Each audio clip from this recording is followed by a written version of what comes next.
Welcome to Scrollin', a podcast about the Elder Scrolls Online. I'm Ket. I'm Davius. This is episode 69.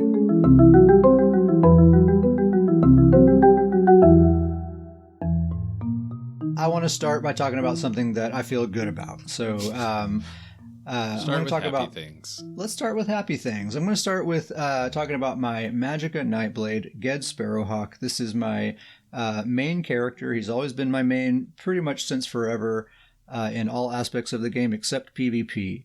And in PvP, for as long as I've been kind of really getting into PvP, I've kind of been a Templar main, like a Stamplar main, and then later kind of a Stam and Magplar main. But I know deep down in my heart all along, I've really been a MagBlade main. Straight to your soul. The last time I really put a lot of effort into getting good with a MagBlade in PvP, it was a while ago. And MagBlade is a difficult class to challenge, a difficult class to master, especially in PvP. And when I can just jump on a Templar and immediately start getting fantastic results, it's pretty easy to neglect Nightblade for a couple of years. Yeah, and you give it a shot. I'd say like every so often it kind of turns, calendar turns back around. You give it another shot. Try to test BGs. Yep. And you usually are always like, it's not bad. It just doesn't feel good. It's just I could log in with almost anything else and probably be having a better time. But this go around is quite a bit different. I think there's a few factors there. And I kind of mentioned some of it on the last episode, but really for one, just the meta, the current meta is really great. And I think just about anyone on any spec can find success and enjoy Battlegrounds, Deathmatch.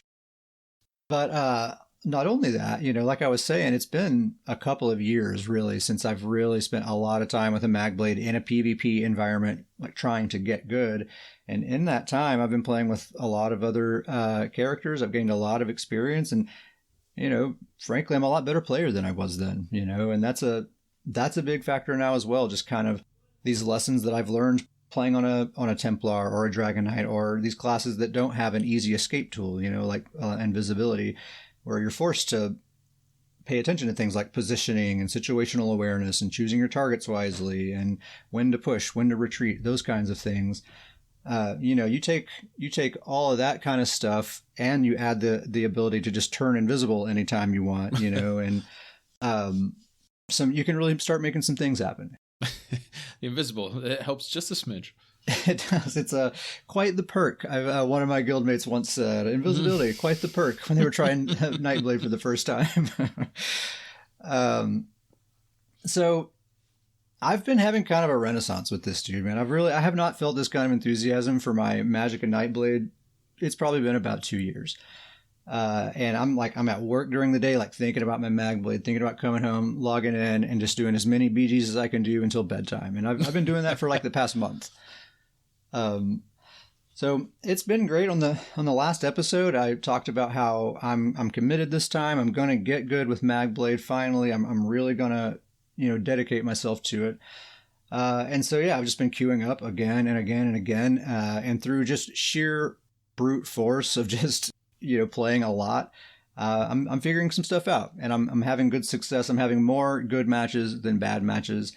And it's seriously a lot of fun. It's like, it's kind of like what I was saying with Mag DK not too long ago. Like when you find that zone, when you're in the zone and it's feeling good and you're like getting all these kills and you're providing the team support and you're just making the right decision moment to moment to moment.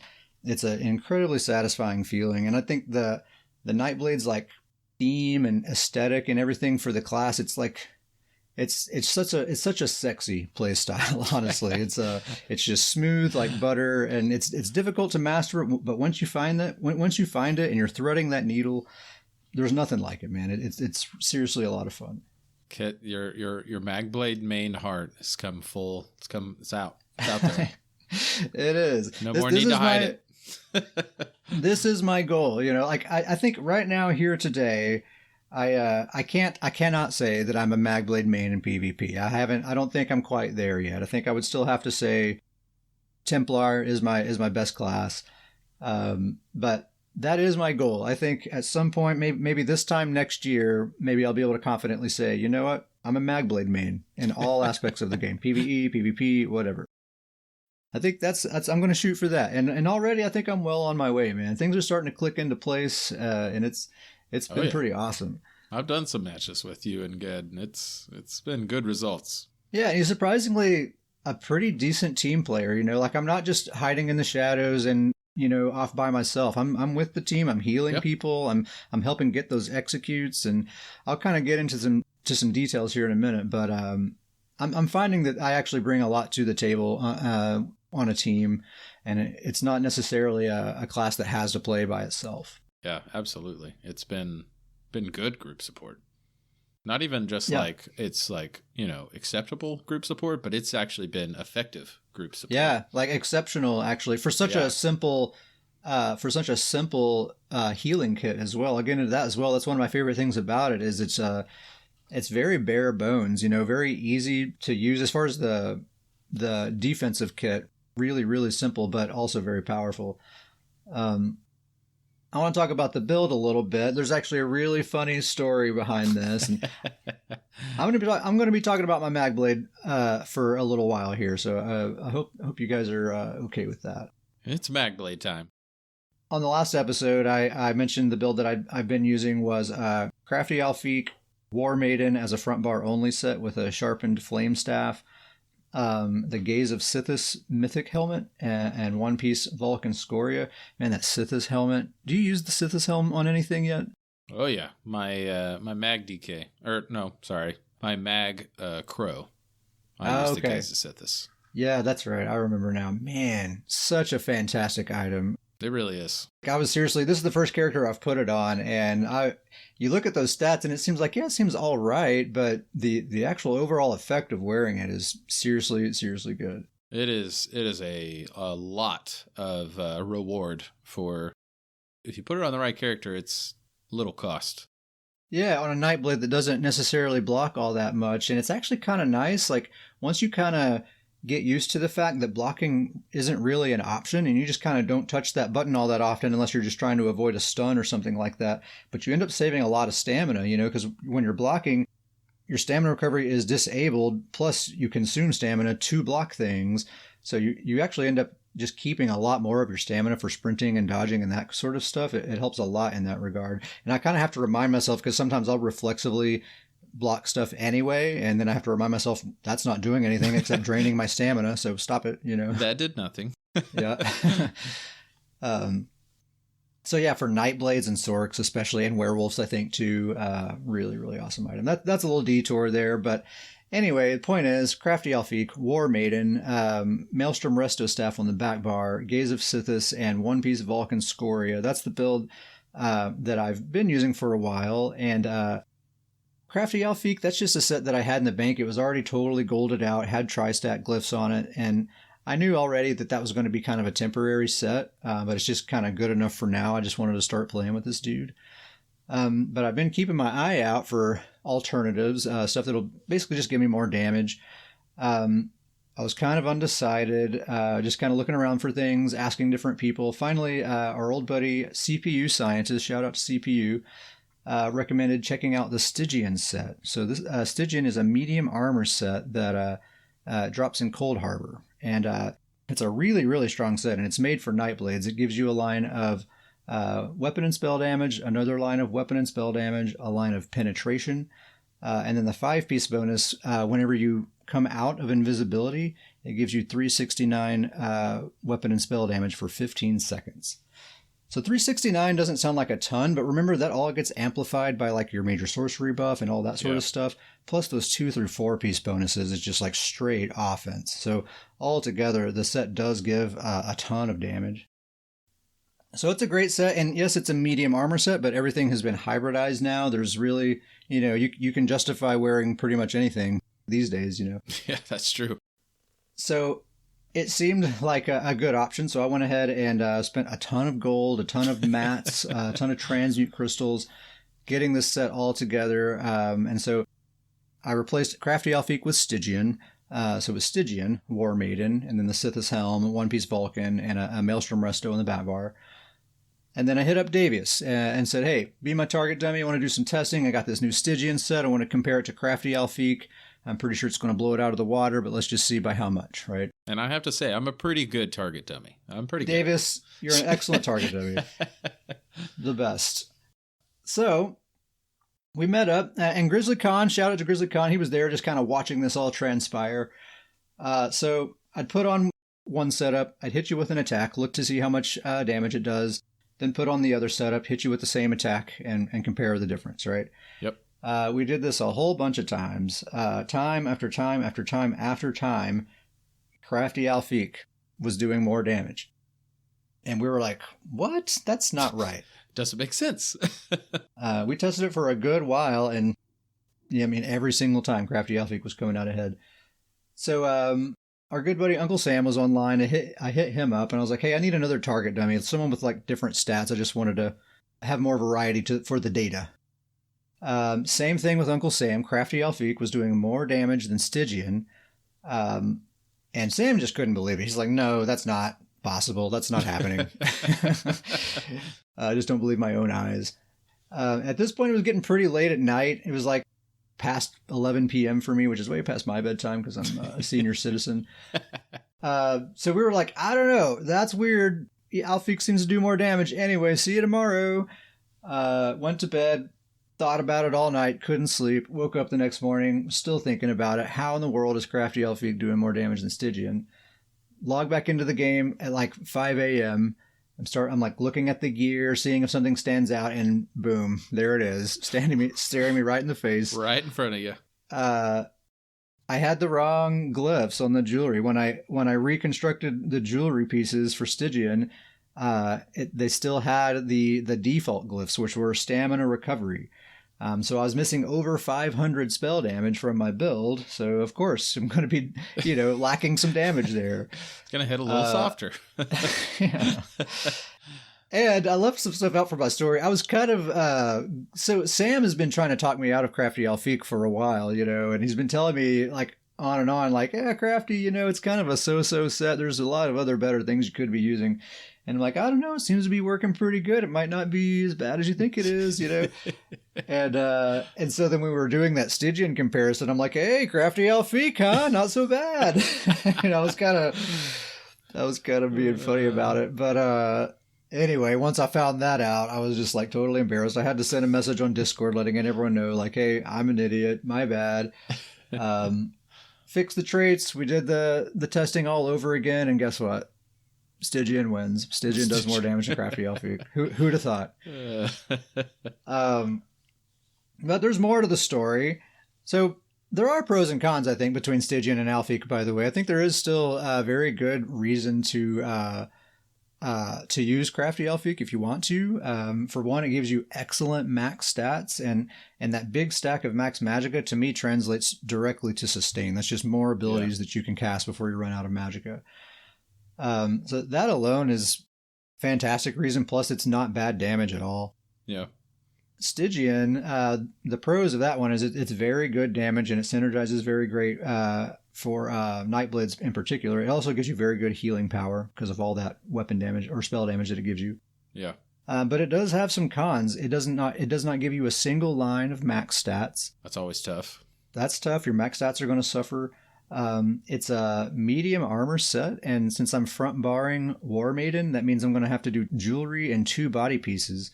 So that would be 2 medium, 1 heavy, because I'm using the Sithis helm, and then 4 light, which is not the end of the world. It's all hybrids now. It's all good, but I like to have as many light pieces as I can for that penetration and especially for the sustain.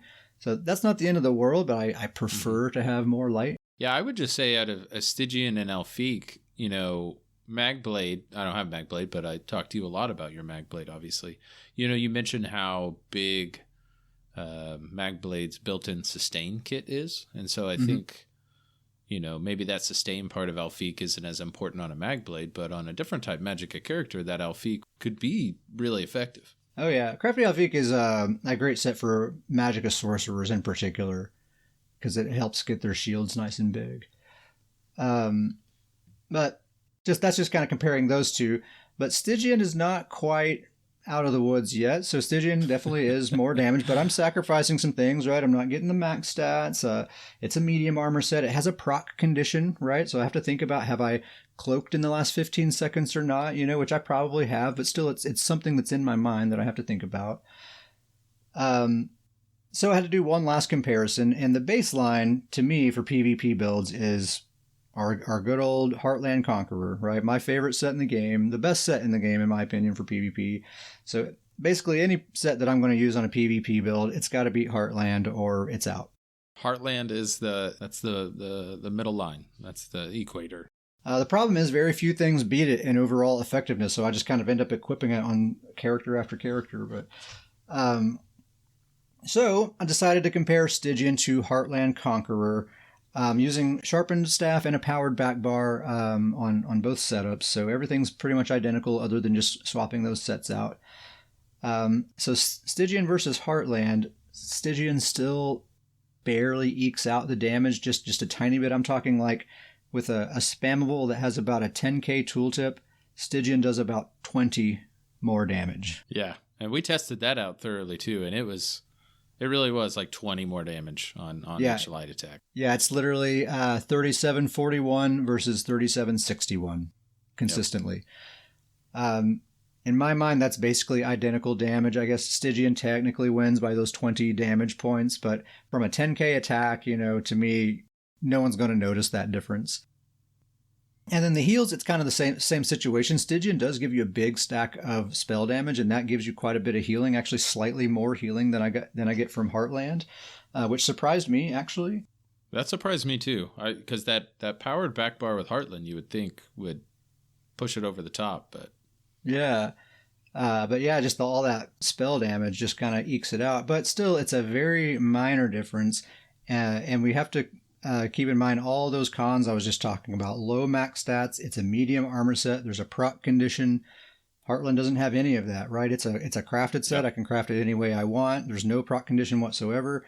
It gives me 2 lines of max stats, which is very, very nice.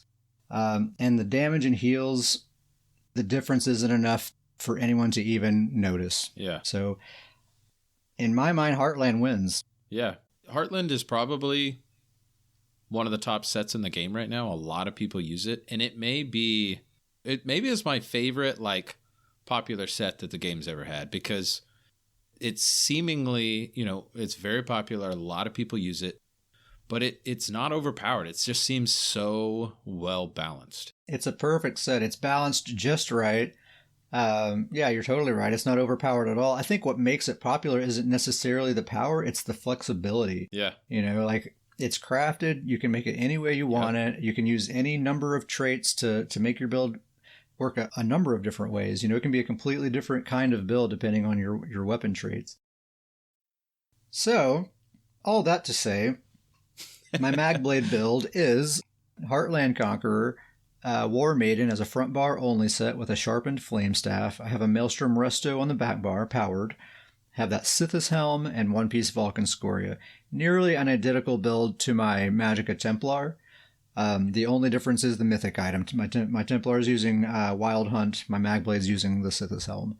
But on the MagBlade here, I'm using two swift pieces of jewelry, which gives me almost the exact same movement speed as Wild Hunt.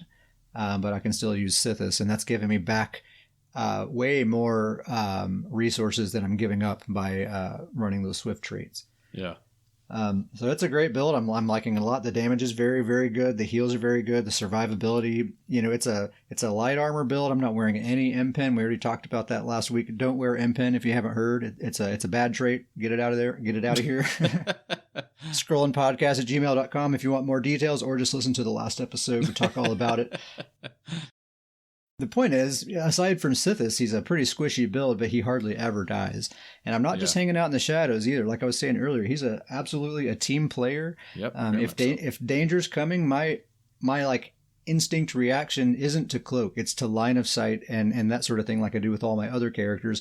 And I usually only use cloak as an absolute last resort, and I think that's the best way to use it. So that's the build. I want to talk about a few other things. So with the Deadlands update, this Malevolent Offering ability got majorly buffed.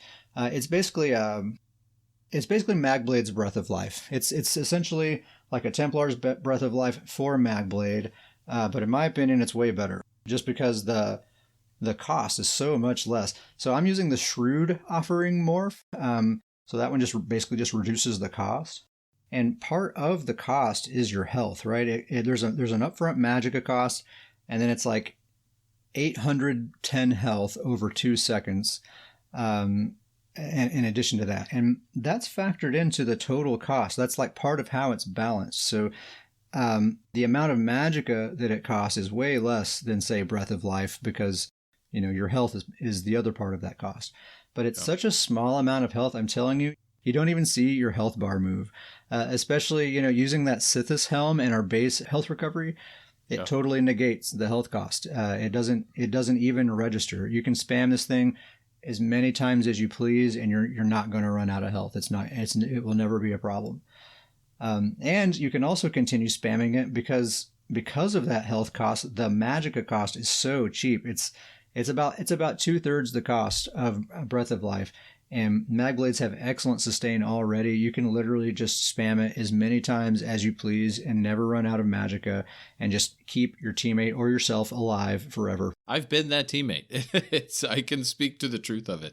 Yeah, it's pretty amazing. Especially like I'm used to playing Templar quite a bit, so I'm used to like I can only spam Breath of Life so many times, and then you're kind of on your own, I'm going to have to do a heavy attack or something like that. But that moment, I'm telling you, that moment never comes on a Magblade with this Shrewd Offering morph. It's like, I just spammed this thing 10 times. I can do 10 more, Let's keep it going. Go. Yeah. And it's comparable in healing power to Breath of Life. Like on my Magblade, he has really great stats, and my Shrewd Offering healing ability has a 15k tooltip, a 15k instant burst heal that I can just spam, like I said, as many times as I please. Yeah.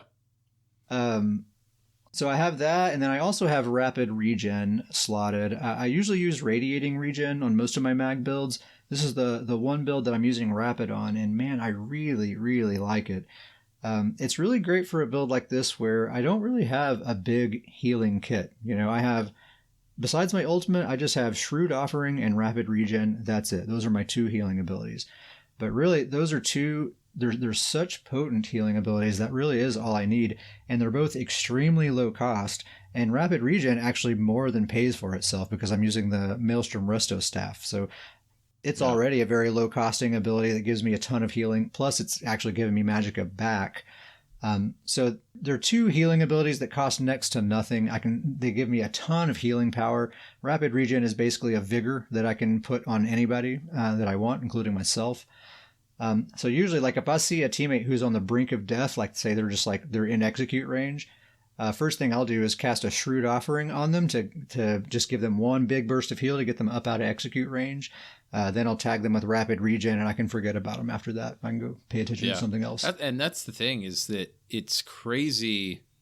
I mean, we've done BGs together, and usually you're the highest heals on the team with this character, and you're not really focusing heals by any means. Yeah, just kind of as needed here and there, and it's very kind of like a Magblade's offense. The healing is similar, that it's very single target focused. I'm not tossing out a bunch of AoE hots or anything like that the way like a Magden does or a Templar. It's really just kind of single target at a time, but that target ain't dying. Yeah. Like whoever I'm kind of focused on, they are not going to die. Yeah. And it's kind of weird to say because it's almost higher quality heals, because like you said, it's not hots on the whole team where maybe there's a bunch of heals happening that are not really in necessary moments. Is when you're throwing those heals, it's in the heat of the moment. Those that, whoever you're throwing them on is really needing them in that moment, and it's changing the outcome of a fight. Oh yeah, absolutely. And man, I can't stress enough just the fact that you can spam that Shrewd Offering infinitely, man. I'm telling you, there have been times I'm not exaggerating. I've spammed it on people over 10 times in a row and still wasn't anywhere near out of magicka. That's pretty crazy. darn incredible. For how strong a heal it is, that's insane. Yeah, it's pretty great. And so I also have the Resto staff ultimate as well. So between those 3 things, it really is a very effective healer, even though I don't think of this character as a healer at all. It's just kind of as needed.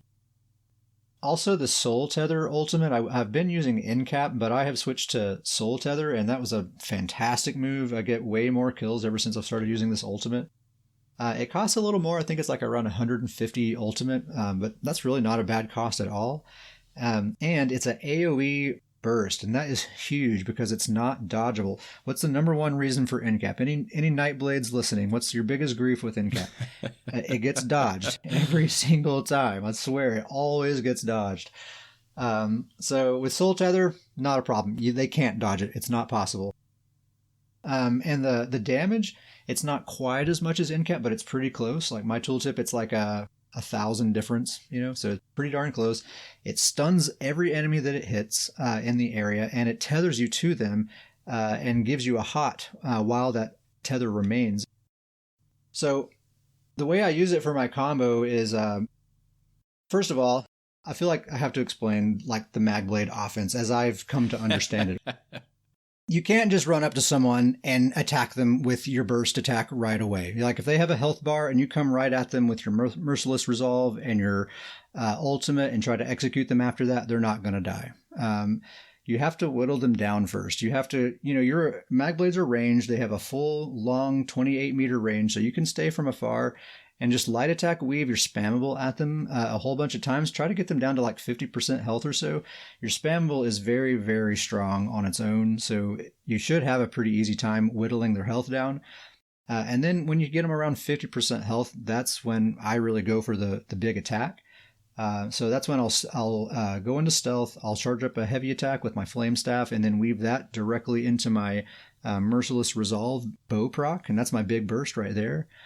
And then right after that is when I do the Soul Tether ultimate to give them another burst plus stun them. And then I could usually execute them pretty easily if they're not dead already. Yeah. And that's the thing that's really stood out to me on running with you at this character is that the unique, multitasking that it's capable of. So, we've talked in past episodes about how important it is to have executes right now. Healing in Battlegrounds is extremely strong. And when you get people down, they bounce back up real quick. And the support and the heals that this build can do, while at the same time finishing people off with those executes, is a really fantastic group utility. I really like this, the Impale Execute. The MagBlade's class Execute is extremely strong. It's full long range, 28 meters, or I think in PvP it's extended to 36 meters.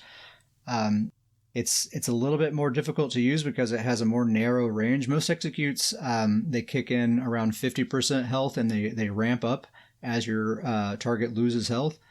But Impale is different. It doesn't ramp up at all. It's just when your target reaches 25% health, you get the full execute bonus right away. Grizzly Khan's asking what potions and food I'm using on the MagBlade. Very good question. Thank you. Forgot to mention that. He's using the Bewitched Sugar Skulls for the food, and he's using standard spell power potions.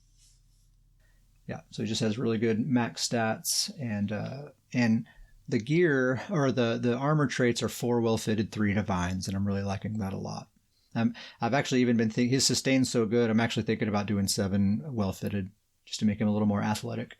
But yeah, also another thing too, I don't do this with any other characters, but I put all of my points into Magicka, every single one of them. So he only has a little over 27k health, which is way lower than I'm used to running. But it doesn't even feel like a problem at all with that Sithis Helm helping me out so much. Plus I have good mobility with my 2 swift pieces. I have invisibility if I need it. Very good heals. I really rarely die when this guy, and he's in the sweatiest of the sweaty matches. He's in Mars up there. Even when our team, I've noticed when we're running together, even when our team goes, the fight goes south, we lose the fight. That's when you usually will bring out the invisibility. You'll get out of there and get right back to our spawn point, and we'll just kind of go again. It's important to me to think of it as he's not a ganker. He does have stealth, he does have cloak slotted, and he uses it when he needs it, but he's not ganking people. He's fighting kind of like a mag sword. You can see him while he's attacking you. I'm not going in and out of stealth constantly.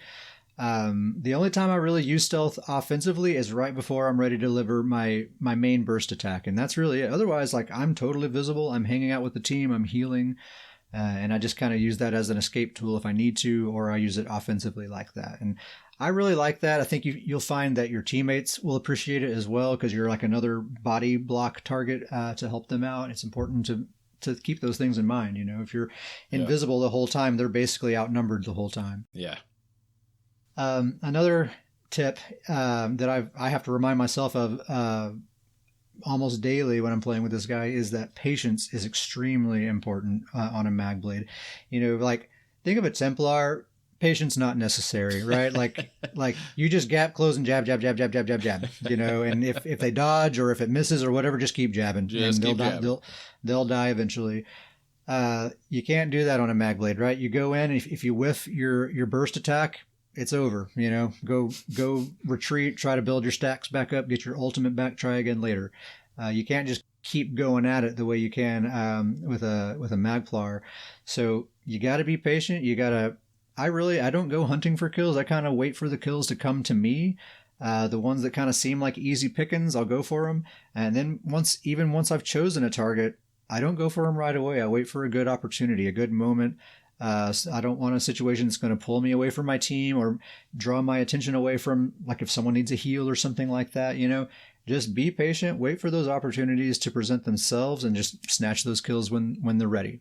You know, and I find a lot of success with that. Not that I'm getting a ton of kills, but, you know, his typical matches, he's like 10-0 most of the time. Plus, I mean, we got to talk about this is your main. You know, most people know this is like your main. He's done all your PvE. He does your PvE. He does all the quests. He's got all the achievements. This is your main, and I'm excited for you that he's in the BG world and he is effective. I know you've wanted that for a long time, and it's finally come, and he's working. Yeah, really, no matter what happens in the future from here, he's at least in the rotation now, you know, and he's someone that, like, I can feel confident about. Like, I'm in the mood to play with this guy, and I know it's going to be a good time. And I really do think that I probably will, down the road, be a fully fledged MagBlade main in all respects. I think I'm on my way. Davies, you have a new build. You're Stamina Necromancer, Chief of Grief. Tell us what's going on with this dude, man. I'm pretty psyched about this build for you. Yeah, new build.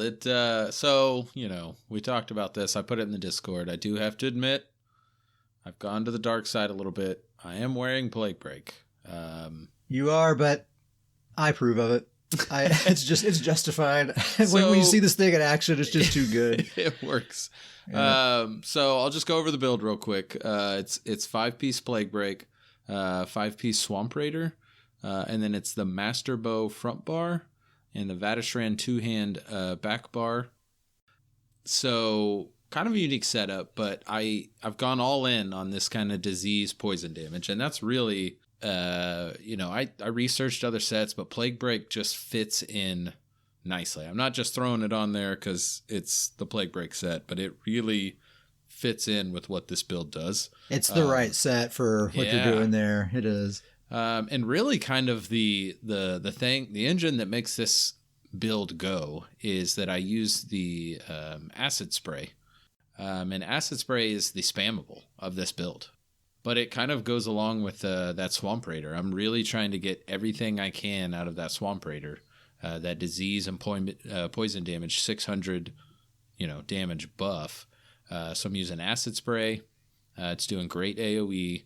And it's throwing that Plague Break on everybody. I can throw that Plague Break out there real easy. The Swamp Raider gives it a nice buff to where it gets to spammable numbers. And then, really the other abilities, I have the Master Bow and the front bar. So I have, I'm using Poison Injection. I'm a StamCro, so obviously I've got Blast Bones. And then I'm using that the Colossus Ultimate. And so every single one of my damaging abilities is getting that Swamp Raider buff. And that was kind of a big part to me, is that if I'm going to go all in on this poison and disease damage 600 buff, I want to use it on every damage ability. And this StamCro setup allows me to do that. Yeah, they're like uniquely suited for that. And it's really nice. It's, right now it's my only ranged build, but it works out really well because it's really good damage.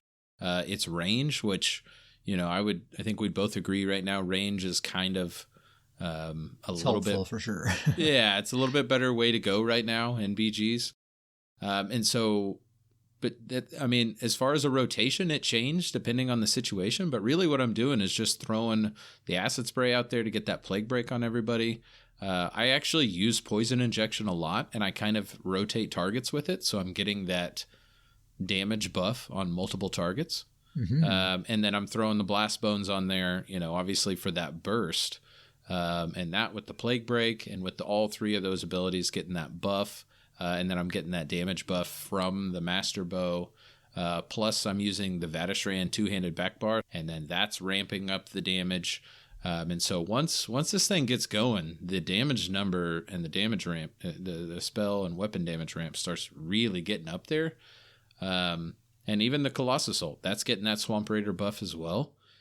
So I'm getting better at aiming it, but there's been a couple times where I'll throw that thing and it just finishes a whole team. I mean, that thing hits hard. But a lot of the time people dodge out of the way and, they see that thing, and that's kind of BG 101 is if you see that thing, get out of the way. But there's definitely team fights where they get sweaty enough and it gets intense and you drop that with the blast bones, and you've got poison injection out there a couple times, and I'll throw the acid spray to get the plague break. And this build can really start racking up the kill numbers. It's been pretty fun in that regard. Yeah, it's cool. It's like I like builds like that with a lot of AoE where you can like approach a whole group and do something about it. And that's exactly what it is. It is not, that Master Bow front bar, would kind of make you think single damage focus, but for how much I throw the poison injection around, it's kind of more of just kind of an extra ramp for the AoE type abilities. So, if I throw that on one or two players, maybe when I'm doing AoE and hitting multiple players, at least those two players now are taking more damage. And that's kind of how it works. I'll try to throw it out there where I can, and I'll use it as an execute if it gets to that point to kind of get finishing kills. But you're exactly right. I don't approach this as kind of single target. I kind of go into a group in a fight and kind of throw everything out there. And then once I see the health bar, once you find the health bar that gets low, then you can kind of readjust and kind of start focusing to finish those down. But it really is. It kind of goes in and just kind of throws it out there across the board. And I've been really, really excited with the results, the kill counts it's getting, the damage numbers it's getting. When I threw this build together, it was kind of like, all right, like let's see if this works. And I've made slight changes, but for the most part, it's kind of kept it the same. And I might have just thrown together maybe one of the better performing builds I've ever put together.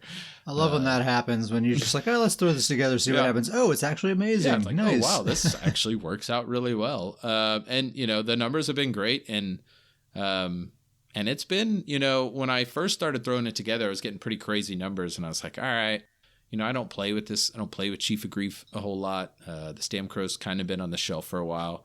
Maybe it's some low MMR and it's just kind of working out.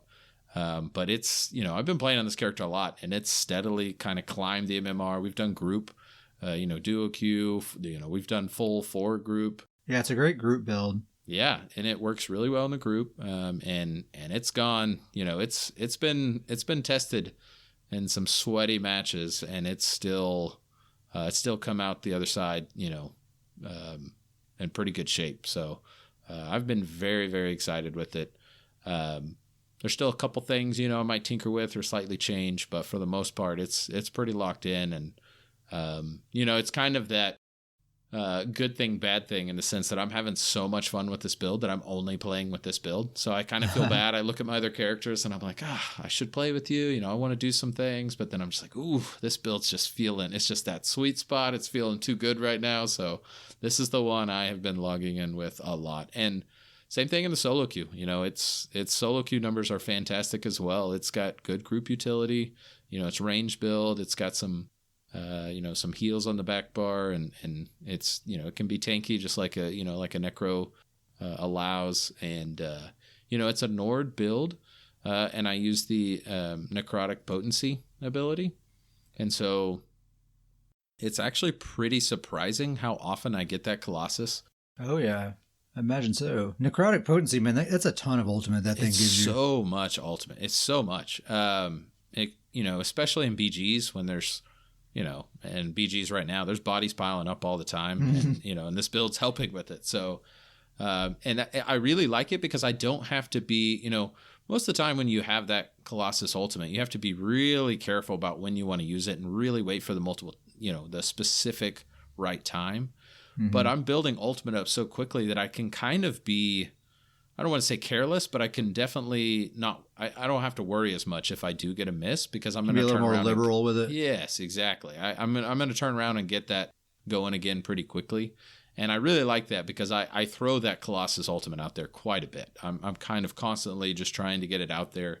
And when it hits, man. That, when that real sweet spot is, I'll throw the acid spray out there. I have a couple poison injections, throw the acid spray out there, throw blast bones with the Colossus, and then the plague break will break. And it's just too much damage. It's almost, you can't even heal through it. You can kind of just see it all happen at once. And it really blows up some people. So yeah, if we happen to have a Sork in the group that has a Mage's Wrath on a few people, then it's just that's just the finishing touch. Done and done. I've been really excited with the build. It's been working really well, and this has definitely been my favorite build right now to play in a BG. Cool, man. Yeah, it's I've really been enjoying seeing it in action, and we've been doing some pre-mades here lately, and usually when we do pre-mades lately, I've been playing on my MagCro Despair, who's a healer, and I found that to be a fantastic pairing. Those two in particular. Yes, they go very well together. Yeah. Because Despair, she's all about the AoE as well. Not necessarily damage, but she's throwing out all this crowd control and just making life miserable for every enemy in the vicinity. And then you're just throwing all that stuff on top of them as well. And they're having a hard time moving and all that stuff. It works great. Yep. And when you lock them in place, it makes that Colossus even easier to hit with. Yeah, it's a great pairing. I'll talk about Despair just a little bit here. I won't go too deep into it because she hasn't changed a bit since the last episode when I talked about her. But that build is still holding up, and I think that's the build. I don't think I'm going to change a single thing about it. It's the Mending set, aka Healing Mage. Then I'm using the Kin Marcher set on the front bar with a charged Frost Staff. Maelstrom Resto, of course, on the back bar, and 2 pieces Earth Gore. Really I think just a perfect healing setup, especially for this particular character who's all about debuffs and kind of, it's more about making the enemies weak than it is about making my allies strong. And it's just, it effectively kind of has the same effect, but I just like that theme. And Kin Marcher is amazing because it has this big long list of major debuffs and it will have 2 of them active at a time almost always. So there's just a lot going on there, and yeah, you can definitely feel it. Like you'll be in these big dog pile matches, and you're thinking like, man, there sure is a lot of like visual effects flying around, but I'm not taking a ton of damage, and it just seems weird. Like we should be having to fight for our lives here, but it's just we just have this protective little house of horrors that we can hide in there, and it's just a lot of fun. It's a very like abusive, aggressive style of support. It's funny kind of comparing to say like a Warden or a Templar where the theme is all like I'm this being of pure goodness, and I'm keeping people alive and I'm doing a good thing here. Whereas the MagCro's style of support it's kind of the opposite. It's mean, it's nasty. I feel like bad after I'm done. Like I want to apologize to everyone on the opposing teams. There's an oil spill in the middle of the BG. Yeah. Yes. It's ugly. It's not pretty at all, but very, very effective. In one of these episodes, we need to actually do like a number breakdown for Despair. Like just take a character's typical weapon and spell damage and heal tooltip and really plug those numbers in and just see how little damage they're doing or how little heals they're going to do once she's really rolling. Oh yeah, you're trying to get a hypothetical scenario going, huh? A little old cat hypo. Not to twist my arm. You've been playing with your MagCro healer a little bit as well, right? Lately. Yeah, I mean you've been on your MagCro support, and so you kind of inspired me. I was like, all right, I gotta go test and see if mine works. Another one of my favorite named characters, the Never Ending Nord. That's a great one. That but, one just kind of flows. It's like that's like the name of a poem, the Never Ending Nord. The Never Ending Nord. And we all know who the poem's about. But yeah, so I went and grabbed my MagCro. It's a same thing, support build, and I think our bar setup is very similar. The only difference being the major heal we use is that I use the kind of AoE on the ground heal, where I think you use that more bursty heal. And mainly the reason for that is that this build is my build's very health recovery focused, and that heal that you use it's a pretty good chunk of percentage health recovery. Gives you defile, I think. Right? Yeah, and so I didn't want to, if with me going full health recovery, I didn't want to take that away with that. So I use that AoE heal, and it works really well. It still gets great healing numbers, but just kind of a reminder of the build. It's 5-piece Beekeeper, 5-piece Willow's Path, the Gaze of Sithis Helm, and then 1-piece Trainee. And I always like to joke that this is like the 0.02% devs chart, that they're like, wow, somebody out there is using Willow's Path. Willow's Path, and even I feel like Beekeeper is probably not far behind there. Yeah, it's not far off. So yes, two very, like, why the heck is someone using those sets? I'm using them both. And this, at one point in time, this build, I had a real fear. I designed it before there was that big health recovery nerf and BGs. And so it's kind of like, man, I don't know, like 50% cut. I don't know if this is going to work. But around that same time, they came out with Gaze of Sithis. And, I kind of, I used the Sugar Skulls food and kind of piece it all together. And it has well over 2,500 health recovery in a BG. So the health recovery is still there.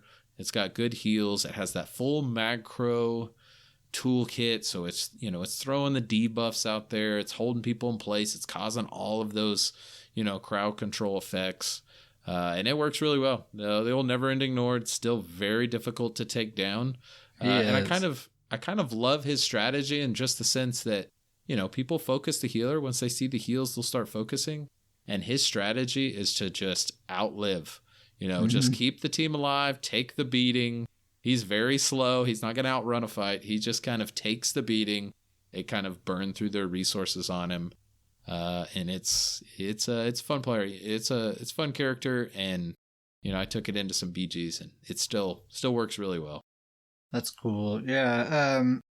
Anyone wanting to make a MagCro healer, I said this in the last episode, the gear almost doesn't matter. Like, you can just kind of put whatever gear you want on there, whatever seems good, and it's probably going to work. It's really 3 abilities that I think make the build I think, Dave, it's probably for you and me both. I don't know, your survivability, your health recovery is kind of a big deal in your build, but I think largely it's the Wall of Frost, the Remote Totem, and the Intensive Mender. Yep. Those 3 abilities really are the build. Yes. And you can really get very, very far with just those 3 abilities, and you can kind of do whatever you want from there, and it's probably going to work pretty well. Yeah, exactly. I mean, with the Totem and the Wall of Frost, you're doing so much crowd control in the enemy team. It's really putting them in a tough spot. So it's almost defensive for you as a MagCro support, because they're in such a bad spot. And that Intensive Mender just cranking out the heals to you and your team. I mean, with my build specifically, with the health recovery and then the Intensive Mender throwing me the heals on top of it, that's why he is so difficult to take down. We've raved about the Intensive Mender lots of times, but just one more time, man. It's every 2 seconds, it's automatically tossing out a breath of life to whoever needs it. And you can just be blindfolded, and it'll do the work for you. Yep. Pretty amazing. It is very cheap, a very low cost ability. And the Intensive Mender, that's the shorter duration one, but that even lasts 8 seconds. That's a pretty good amount of time. I think Radiating Regen, the Resto Staff ability, that only lasts 10 seconds. So it's still a pretty good amount of time. It doesn't seem like that hard to keep it up to me, and it's so worth using. Yeah. With the support builds, we're on our support bar quite a bit. And so every 8 seconds, that's a pretty easy buff to keep up. And especially when it's such a priority. I don't know about you, but with me, that's like almost priority one. That's as far as buffs. Armor buff and that are ones that I'm trying to keep up 100%. I time it with my regen. So regen is 10 seconds and the mender is 8 seconds. And the thing is, you actually do want the mender to go ahead and die before you recast it, because the cost is cut in half then. Yep. So I just base it on whenever I need to recast regen, I cast regen first, and then the mender is already dead by that point, and then I cast the mender. Yeah. And for me, and it may be the same for you too, but I always love the corpse that the mender's giving me, with the necro. That's so important. But, with that AoE target heal that I use, if there's a corpse on the ground, then it massively gives a buff to the heal. So I'm always waiting for that mender to go down, and it gives my heal a buff. Then I'll bring the mender back up and just kind of keep repeating from there. Yeah, very, very nice. And yeah, just to reiterate what you were saying, the Wall of Frost and Remote Totem, man, no one else has the capability that a MagCro has to just stand on a piece of ground and say, this is mine, and just literally just force everyone off of it. And you can see it, like when we're in a squad all together, if either one of us are on our MagCros, we just push teams back. Like we just keep walking them back as far as we want to take them, pretty much. Mm-hmm. Our favorite BG map to do with the MagCros is that real small arena, because there's not much room for opponents to run away. Once you take a spot, you can kind of take over the whole map, and then they get stuck on a staircase or something, and it's usually pretty good results. Yeah. That's one that's a map that it really depends on the character that I'm playing, whether I'm having fun on that map or not.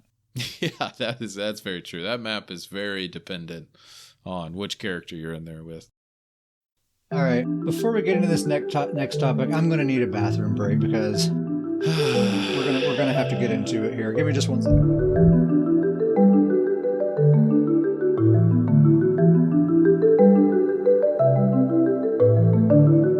Moment of silence for BGs. I've seriously been thinking about how I even wanted to start this conversation. It's hard to even get into it. We were just yesterday, we were pretty excited to record this episode here. And, I think both of us, and really generally the PvP population, particularly Battlegrounds people, have been very positive, very enthusiastic, really excited about how things are going right now. Yeah. And you're seeing it in BGs, like queue times are super fast, especially in the solo queue. Mm-hmm. You're seeing a lot of names that we haven't seen in a long time. We're seeing a lot of new names. Yeah. I would even argue, too, that a lot of Cyrodiil-focused names are in BGs right now. I've seen a lot of 5 stars in there. Yeah. A lot of people that focus Cyrodiil have been hanging out in BGs. Yep, absolutely. And the meta feels great. The combat balance is fantastic. We can play Deathmatch.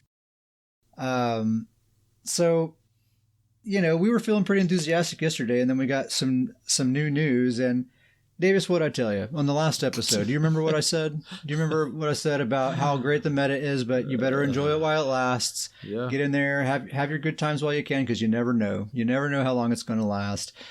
And, I was just joking around, but it turns out it was... You predicted the future on that one. Yeah, I was predicting the future there. So anyway, getting to the point here, Gina Bruno, she made a comment on the forums, kind of updating us on the Battleground situation. She said that they've been gathering data over the last month or so and analyzing all of that, and they found that Battlegrounds participation has not significantly improved since we've been doing this option to have a deathmatch only queue. So according to Gina, it just hasn't really made a big impact, which anecdotally I find that hard to believe, but that's what she says. And then at the same time, they've received quite a bit of negative feedback about the fact that even when you queue up in the random queue, you're still getting deathmatch almost all the time.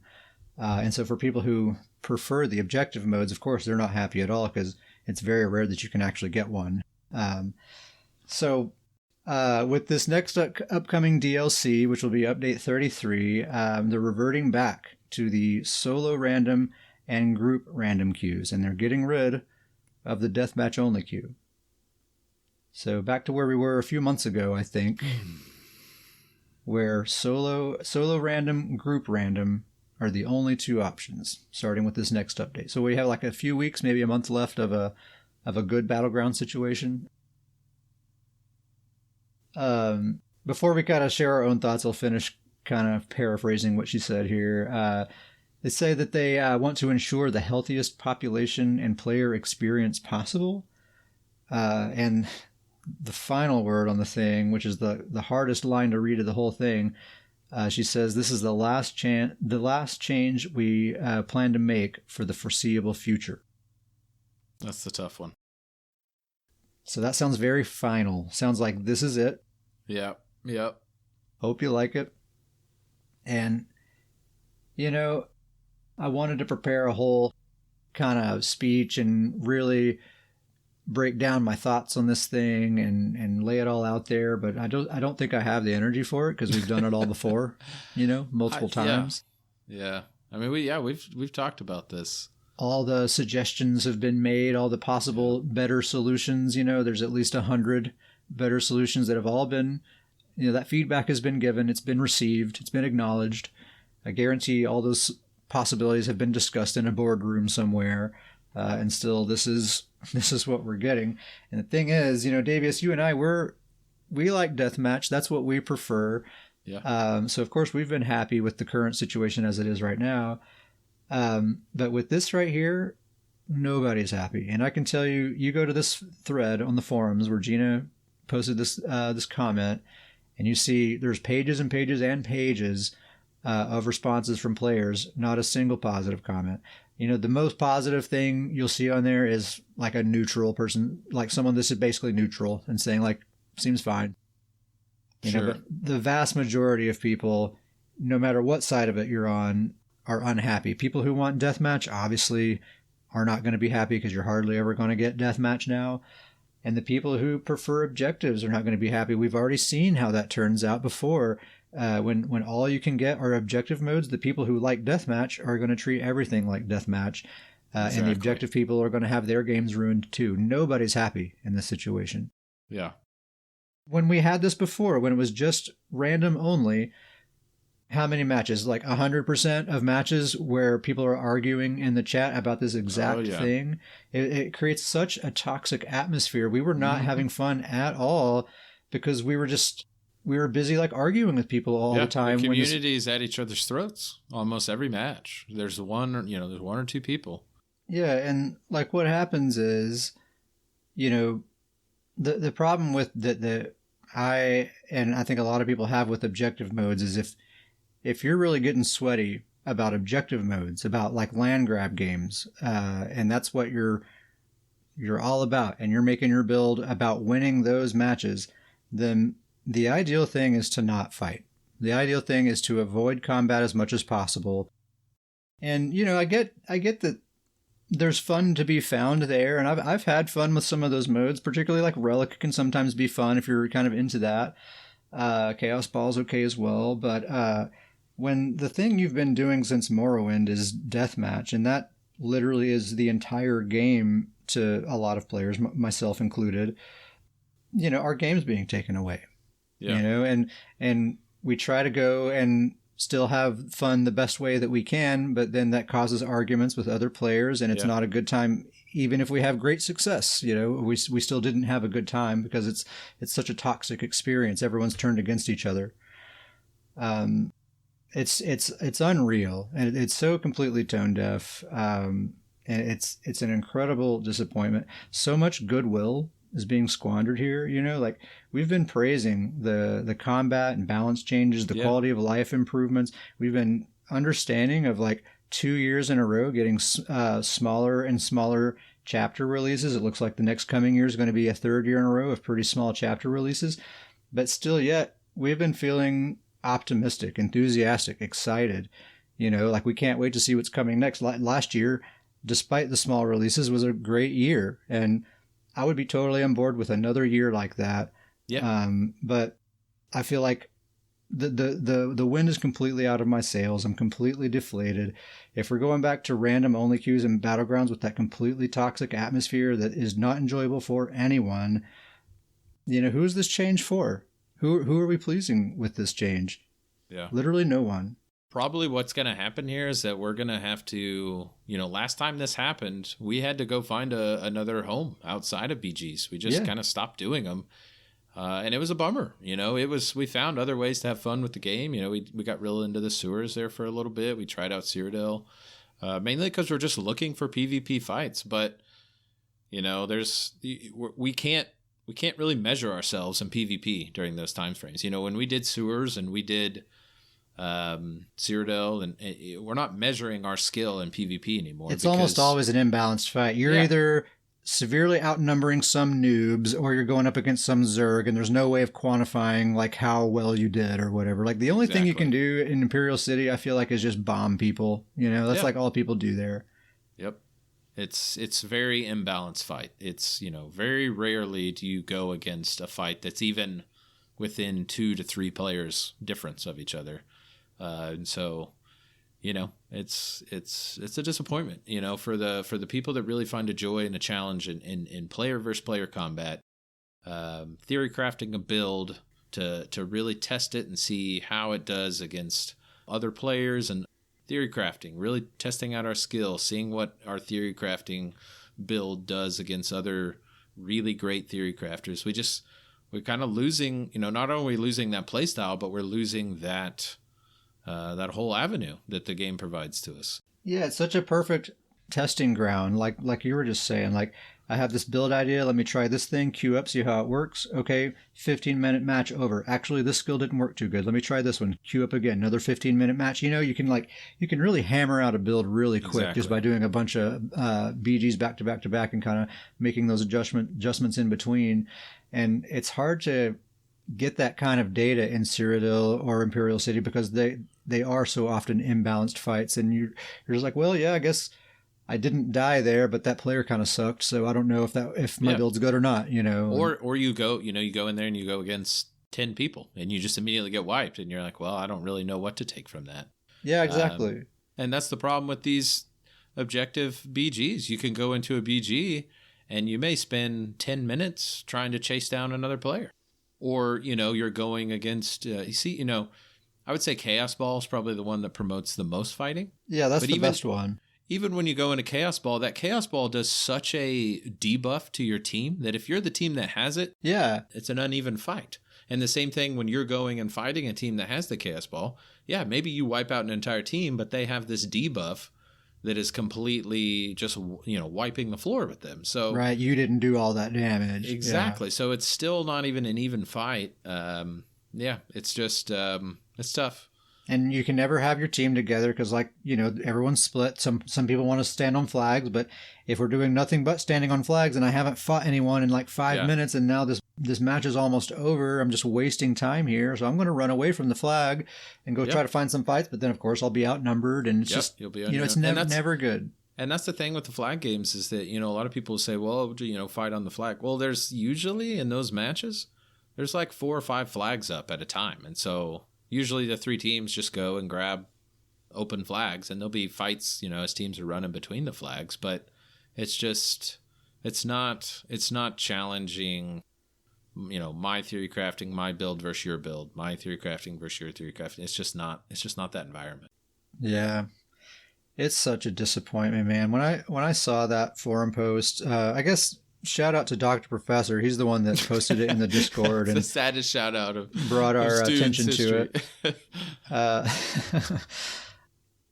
Yeah, I mean, I guess we got a few more weeks of good battlegrounds.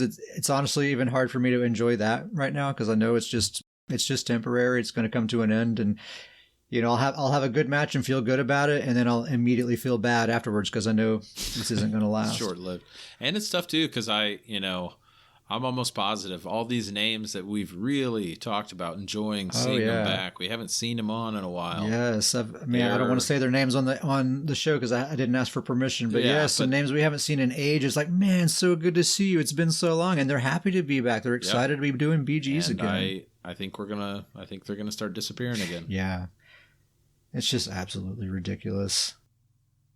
We try to keep things positive on this show. We like this game. That's why we do a podcast. If there's things we don't like, we tend to just kind of say what we think and then move on, Right. So I don't want to dwell on this too much, but man, it's such a bummer. It's such an absolute bummer. Yeah, it really is. It's I think you said it best. It really is kind of taking the wind out of our sails for sure. That is a very true statement. Coming off of such a fantastic patch right now, like the best patch ever. Yeah. You know, I mean, combined with the meta, the balance, and the how easy it is to get into a deathmatch. And that's a bummer. scrollingpodcast@gmail.com if you have anything else to say about the BGQ situation. I know a lot of people have strong opinions on this thing. I'd love to hear what you guys have to say about it. Please be polite. Even if we have differing opinions, we can be civil about it. I'm on the side of the objective people too. They're not happy about this. I want them to have their game that they want as well, you know. And that's what I keep saying. Nobody's happy with this. Yeah. Anyway, moving on. We can't talk about it anymore. Moving on. Yeah, that's why I said at the top of the show, I want to start with something that I'm feeling good about. Let's talk about my MagBlade, because if we started with this, it's just going to be a downward spiral all the way to the end, you know? Yep. So we had to kind of bury it in the middle. But here's something a little more positive. So we got a little bit of a DLC pre-announcement thing. There was a press release. You can go to elderscrollsonline.com and it'll be the top thing there. The press release is called A Storm Rises Over Tamriel. And this is basically an announcement of an announcement, right? Like January 27th is when the real thing is happening, and we'll actually see what's going to be happening with this year's worth of content. There is a teaser trailer on that press release, so you can watch that and get some kind of clues about what's going to be going on. So we watched that trailer, just some kind of things that we observed. There's first of all, it's like you're looking out over the ocean and you see these ships sailing over the ocean. There's a part where there's like this storm that's going on over the ocean, and you see ships from all three alliances sort of meeting each other, and it looks like they're maybe about to do battle of some kind, which makes sense with this whole kind of political story they say they're going to be telling. The music and imagery that they are showing throughout this trailer seems very Bretonish, and the one kind of person that they show like the back of someone walking out on the deck of a ship, and he seems to be wearing Breton style armor. So probably that's going to be the race that's focused on for this thing, which is cool. Bretons, I really like Bretons. Yeah, and that kind of goes along with the Breton to me. The Breton race to me seems very about political espionage and spies and very cloak and dagger kind of stuff. Very much so. In the trailer, they show kind of an aerial view of this really beautiful looking coastal city that I'm really excited. I mean, I'm sure that's going to be the city that we are going to end up going to. People are throwing around the term High Isles. Apparently there was a leak, or someone mentioned High Isles somewhere, and I tried to look it up on Google to see if I could find it on a map anywhere, but I don't think it's actually known where it's located. I guess we'll find out when this content comes out. But that's everyone's saying the High Isles is kind of where we're going. Looks like a really cool city. That's all, you know. It looks beautiful. Yeah. It wasn't like it was a cinematic trailer, you know, so it wasn't like in the game engine that they were showing this thing, but you know, I'm sure the game version of it will be pretty cool too. I kind of think that we might get kind of like a, you know, really beautiful lush zone, kind of a southern elsewhere type zone. So that's what we need. Yeah, something like very warm and inviting, and something to make us forget about the battleground situation. Somewhere to escape. Reading through the forums, like just kind of on the heels of this announcement, and people kind of getting hyped about it and stuff. It seems like the feature that people are kind of clamoring for the most is spell crafting. That's just kind of the thing that I see repeatedly, people saying like, let's get spell crafting. It's a good time for it. It seems like it could be neat if they could implement it well. It seems like that could be a challenge. I don't know. That actually seems like a bigger thing than they've kind of prepared us to be expecting, you know? I would agree with that. That would seem like a pretty big addition to the game. Yeah. And they've kind of set expectations, I feel like. Mm-hmm. I would actually be surprised if we even just got a new skill line, you know, like something on the level of Sigic Order. I think we're definitely overdue for such a thing, but I think spell crafting would be even more complicated than that, and I don't even think we'll get something like Sigic Order. So I don't know.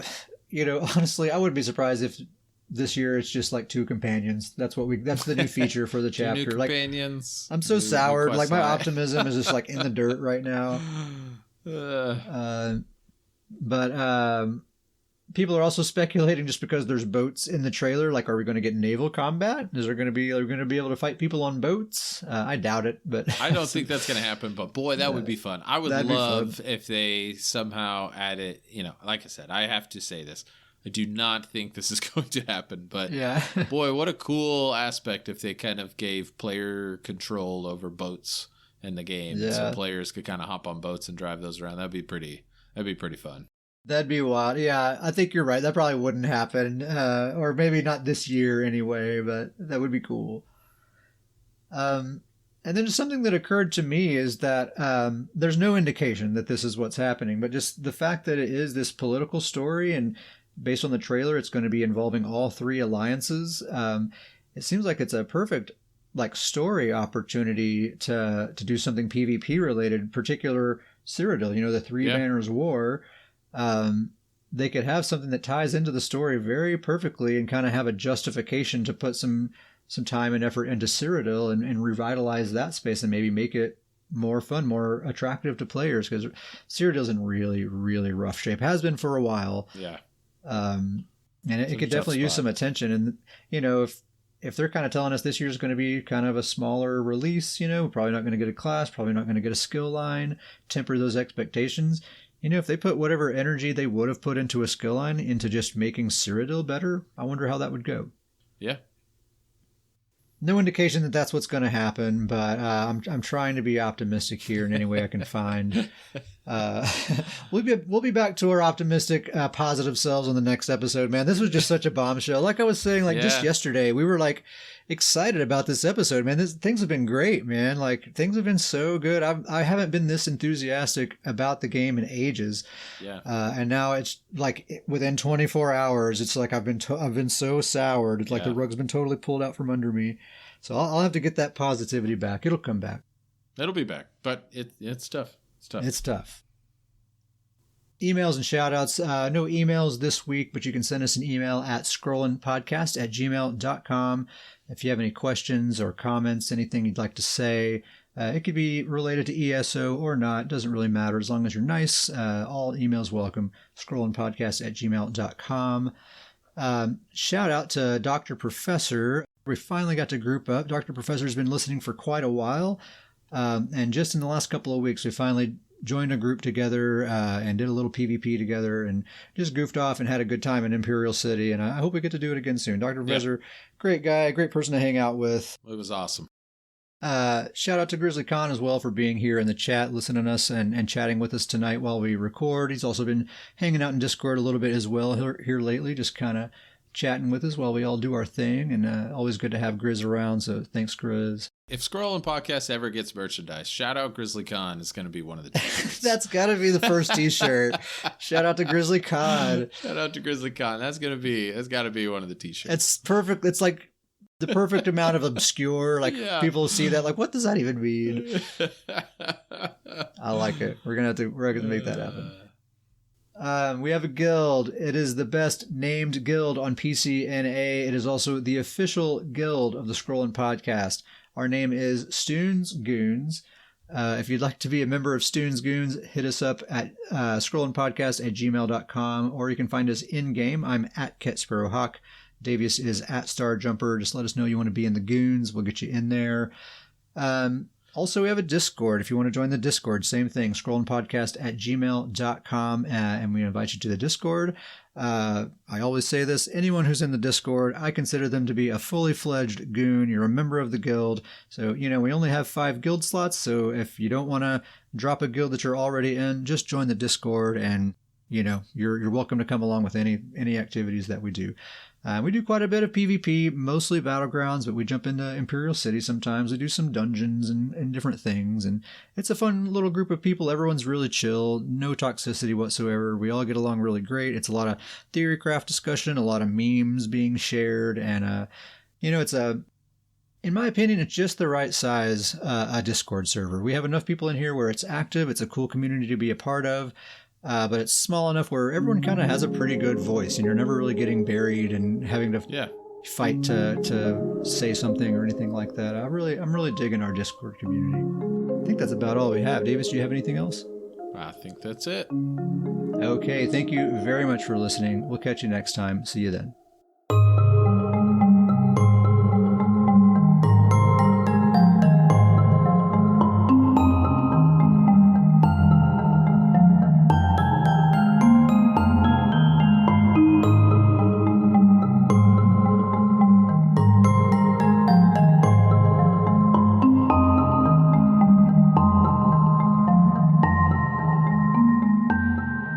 Hey, don't leave the guild.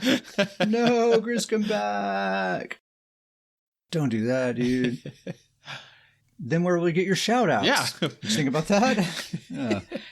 Face it, Grizz, you need us. You need those shout outs.